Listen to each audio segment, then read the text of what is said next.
Okay, so we're going to mix this channel up a little bit. We're going to cover light bulbs right now. We're going to cover three different type of light bulbs.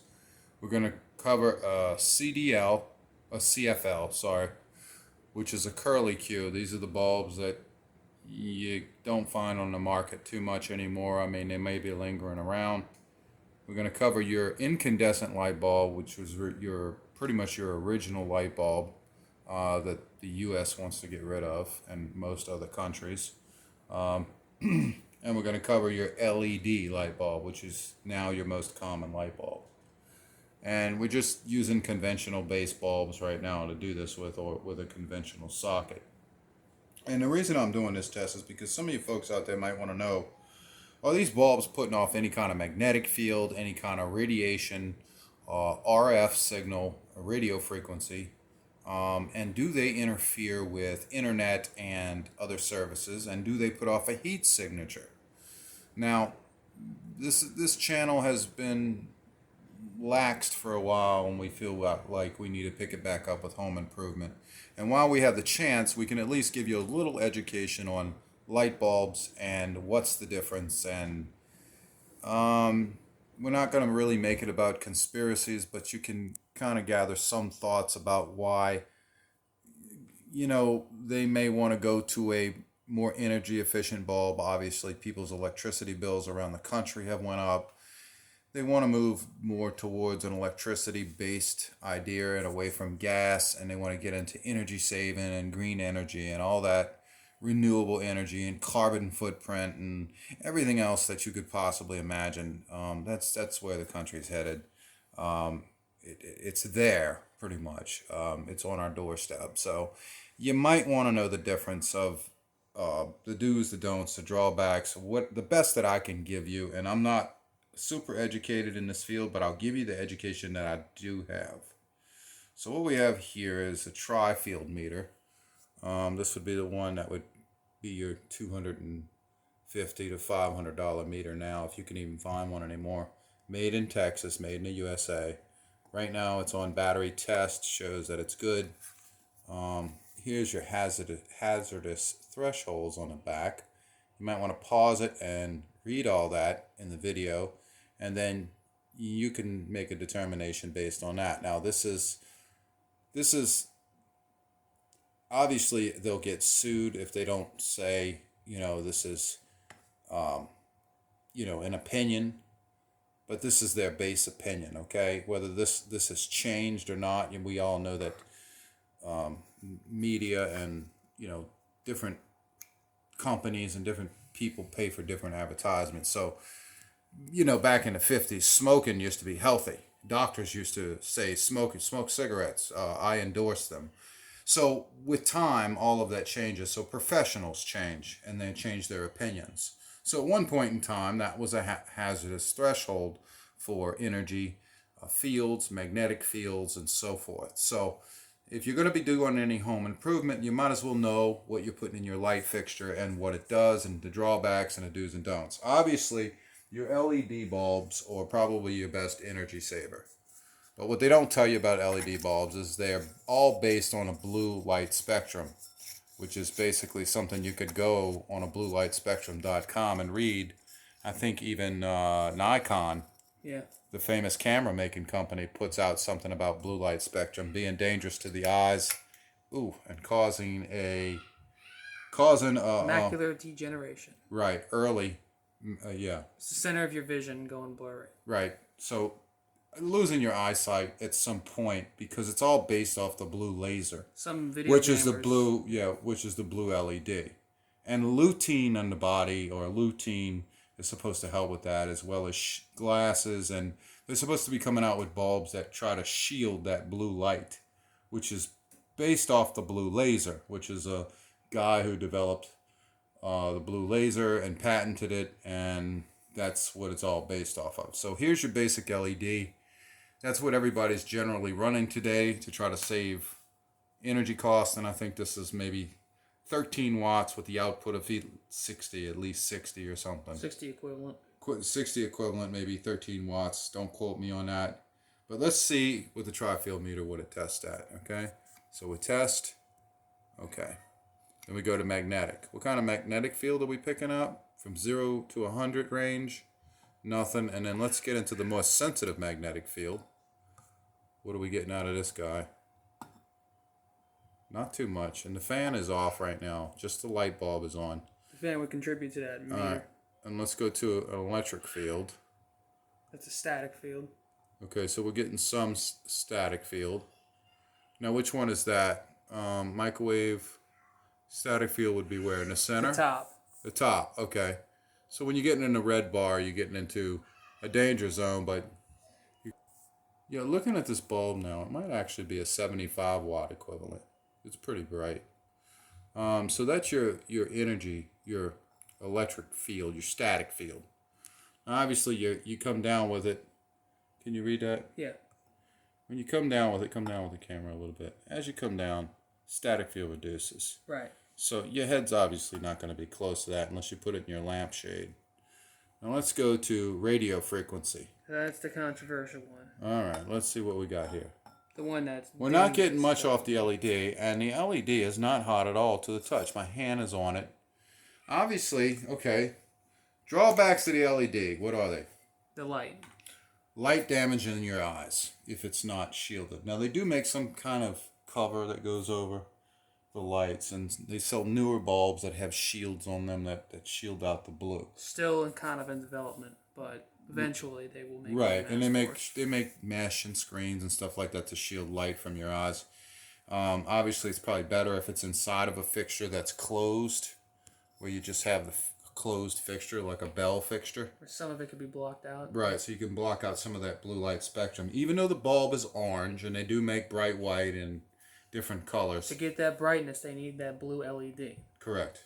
All right, so that's based on the blue LED, the blue laser. Conventional LED. Right, based on the blue laser, based on that. Okay, so the drawbacks of this bulb would be everything's relatively low on the meter. Hey, let's see how it sounds. I have what they call a Fluke meter here, and this is just for idea of what this may sound like as far as radio frequency. Interruptions. Right. Some minimal radio interference there. Right. This would be considered minute radio interference. This is what this Fluke is based on. This is something I use in the electrical field to trace out wiring, but it's also a good instrument to pick up sounds and frequencies that we can't hear or these meters aren't sensitive enough to pick up. So you can see we're getting a little off the LED. And it would do that near probably your light socket or anything else. Well, I don't know. Let's check it out. Let's find out. Yeah. You got the light on that phone? Still do, yeah. Okay. Well, look. All right. Let's try it. Now, we know the switch is still on. Different tone to it. Yeah, it's a lot less, right? Because we're not powering an LED. Probably the ballast that's in that bulb's putting that out. I don't know if they have a ballast in the LEDs, but this thing is not very hot. The transformer, I would say. Yeah, trying it is better. This is not a ballast. It's not a gas bulb. So the next one is. All right. So is that what we're testing next? The CFL? Yes. Now here's the CFL. This is the most controversial bulb I think that they put on the market because I think they figured out that it interferes with internet, radio frequency, gigahertz, etc. It does have a radio. That's why they have on the box. It does list it on the box that it does interfere with some internet. Routers, etc. Yeah, so, FCC rules. So it I think what it does is it magnifies RF signals. It acts as an antenna receptor. So it may catch some of that RF signal, radio frequency signal, and then pick it up and either warp it, harvest it, or interfere with it in some way. So if there's a lot of technology around you, like 5G and all that other stuff that's controversial that people are concerned about, these bulbs would probably, a house full of them would probably severely interfere with a lot of that stuff they want to do in these 15-minute smart cities and all that. Old-time Bluetooth. Yeah, stuff that they're building today in today's time. So the CFL, I think they made a mistake and they said, let's get this off the market. That's my guess. With the mercury in it and all that, it was right. Good excuse. So why isn't this working? Is this a bulb that does not work? Maybe. Do you have another one here? Oh, I got another one in the box right in the back. Well, I'm glad we figured it out because then I don't have to keep it no more. Yeah. Okay, so let's move on. Let's test a conventional bulb right now, right? Yeah, we'll do the pause the incandescent video. first. Right, so here's an incandescent, okay? Now this is your conventional incandescent bulb. You can see the element in there flickering. That is just a piece of tungsten wire draped across two Soft light. elements, right? So, what do we have here? Can you read that? Yeah. Test. Okay, magnetic. Okay, that's magnetic, not non-sensitive, 0 to 100. And then 0 to 3 is magnetic sensitive. The middle meter would be the reading for that. We're still good. It's not harmful according to the back of the Trifield. Like I said, if you need to pause this, zoom in and read, do it. And then let's go to electric field. Static field. Static field. We got nothing really. Less than an LED. Yeah, I mean, that's pretty good, right? Yeah. So why would they want to get rid of this bulb? Well, how about radio frequency? We're on radio frequency now. Look at the dial. Down the dial. Yep. We're on radio frequency. That's that very bottom meter right there. So these bulbs really aren't putting out anything that's harmful. The only thing they're doing is consuming a lot of electricity and they're hot. And they're hot. So they're hot, very hot to the touch. And that's what they're doing. And there's not a whole lot of noise out of that. You can rewind the video and check the LED. So why get rid of this bulb? I guess to make way for all the EV charging stations, overloading the power grid, things like that. Yeah, that's a 40-watt bulb or a 30-watt bulb or something. That's a 40-watt. Versus in an LED that's brighter but uses less power. Correct. So yeah, less strain. So I guess they're trying to reduce that, but also you got to look at the conspiracy side of it. It's very possible that they want to reduce the heat signature inside your home so that your body heat is obviously visible. How you like that conspiracy, huh? Okay, look, we got to make jokes in this video, but it's also possible, correct? I'd never leave nothing out. All right, because they do have thermo imagery, and they do look through walls, roofs, things like that. Mm-hmm. So we do have to add that in. That is a fact, right? They do have that technology.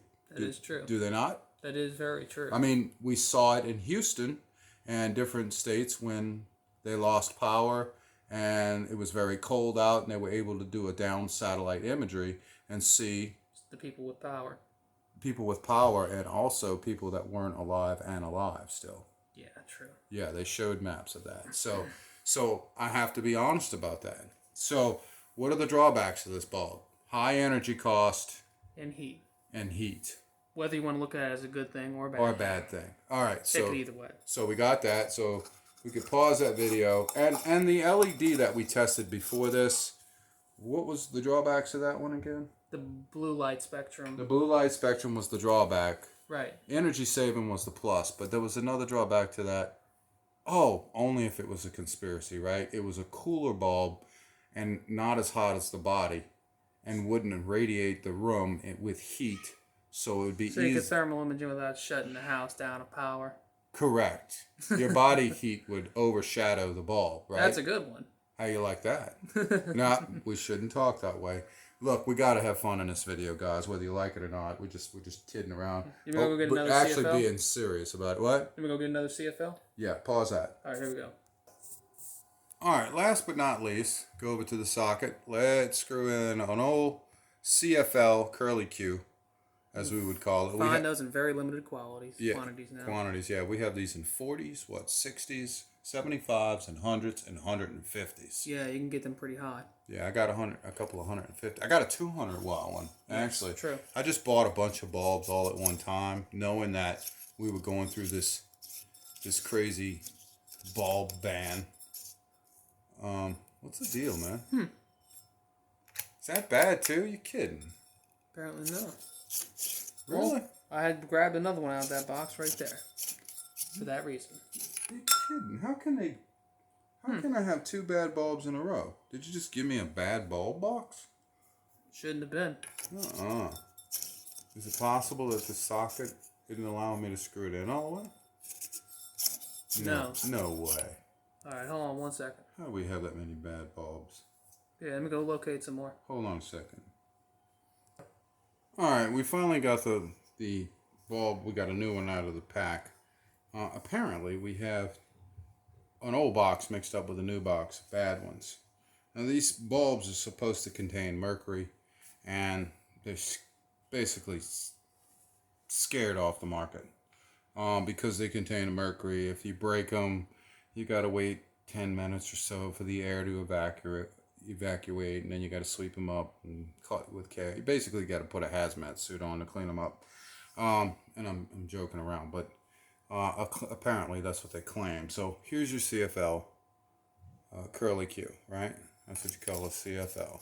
It has a mini ballast in it, and it's charged with gas and supposedly mercury. Now, here you go. Now that's your CFL bulb, and I think that's a 40 watt. So let's see what we got here. Let's test. Let's go to magnetic. Ooh, that's pretty strong. Can you see it on there? Yeah, it's top meter. Yeah, that's well within the red. That's not a sensitive range either. Let's go down. Here, follow me down. Okay, our meter's going down when we get to here. Now let's go to sensitive. Now that's middle meter. That's the sensitive range. That's the middle line right there. As we get close to the bulb, it's in the danger zone, right? Yeah. According to the meter, right? And this meter is a model 100EX. And then let's go to electric static. Jeez, way off the chart. The top meter, it's just whoa. Was it pegging? Yeah, it's jumping. You know why? I think our router is picking up the signal in the bulb. Possibly. Test that out. Try radio. All right, let's try radio frequency then. Here, look at the dial. People can't tell what the dial's set on. It's set on electric, right? Go. All right, let's go to radio. Look at at that. Jeez, Okay, so we're jumping all around, right? I think we're radiating a signal. Either we're putting out a radio frequency signal that would interfere. Look, it just quit all of a sudden. Did it break my meter?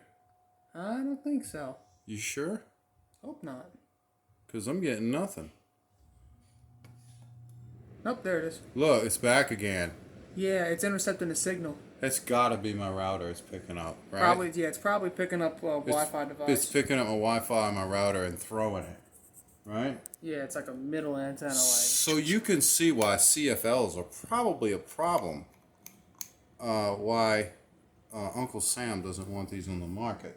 Radio interference, and why the consumer would not want a meter, apparently. Well, if they're far from your head, I don't know how they would bother you so much. But you had a house full of them. If you had a house full of them, I imagine you would probably be a radio interference center. Yes. Right? So with all the 5G... sensitive bands of radio. Yeah, sensitive band, 900 megahertz, and all this, 2.5 gigahertz, and all this nonsense that we need to read more into, such as, whatever. That could interfere with it. Yes, probably. Probably if you had a house full, if you decorated a Christmas tree with them or stuck them on your light pole or something, because you were a light bulb vigilante, interference, whatever.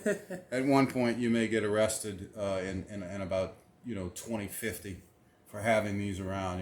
Yeah. What does it sound like on a Fluke? A Fluke. All right, let's try the Fluke meter. Juan, ready?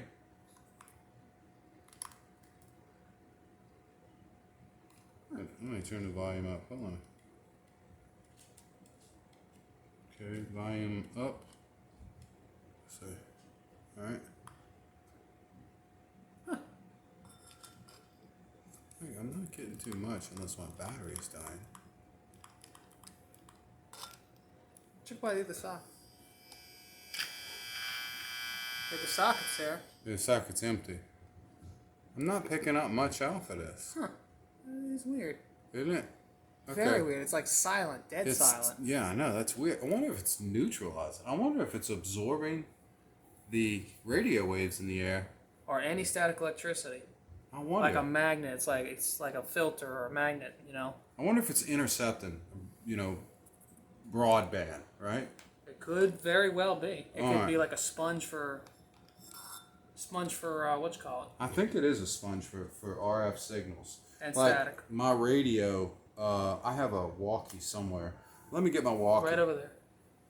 Yeah, that one's not strong enough. Let me get my 5 watt walkie. Gotcha. Battery level high. Channel 1. Okay, this is my Motorola walkie, right? This is my work radio. I'm keying up the mic, nothing's happening. I hear sometimes if you got a strong enough CB, you can heat up these gas light bulbs and make them work. Obviously, this one is still kind of lit up. Oh, and they're hot. Ooh, they are hot, huh? Yeah. Okay, so I'm not interfering with this too much. Let's see if this interferes with my Fluke meter. And that's with it off. You can hear me key up. Every time I key up. Hear it? Yep. That's radio frequency. I'm transmitting. Alright. Watch this. Jeez. Oh yeah, my finger's on the button the whole time. That's the gas settling. Wow, so it might be neutralizing an RF signal. That is a weird anomaly. That's one of those weird science channels. Okay, so you can consider this video whatever you want, Mr. Wizard, your modern day Mr. Wizard, or whether you want to choose it for your next choice of light bulbs. Consumer information. Consumer information, how you want to wire your, what you want to light your house with. You could still get these in limited quantity. In fact, you could still get all of these in limited quantities besides LEDs. Those are the most common now.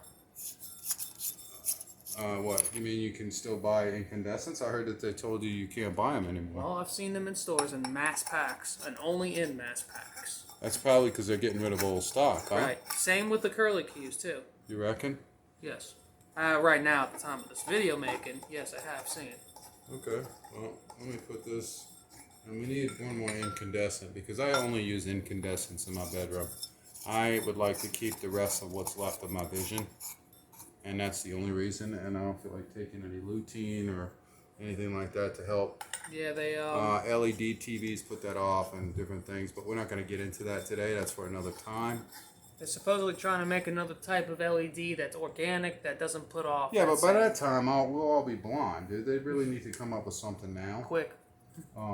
I think this light was a little too bright for this room. Yeah. This was the 75 and this is the 60 or the 40. Alright, no, this is a 60. This is a 40. Yeah. Alright? Makes sense? Check it. Should be. Better. Better? No. No. Not really. Okay, whatever. There's LED versus incandescent. Incandescent's a soft light. LED is a very, very, very strong light. Alright, so these three are bad. This one is good. This is what we were working with. One good, three bad. We'll put this in our other LED. We'll dispose of those bulbs properly. Yeah, that's why I keep them around because, you know, they say you're supposed to dispose of them properly and through a proper recycling method. Anyway, hope you like this video, guys. We'll be doing some more home improvement video and reviews and stuff like that later to come. We're going to build this channel up as fast as we can. If you want to know more about this kind of weird stuff, or neat stuff, or stuff that you don't really feel like digging into, and just want a quick reference on it, subscribe to my channel because you never know what I'm going to throw at you next. Alright, thank you very much.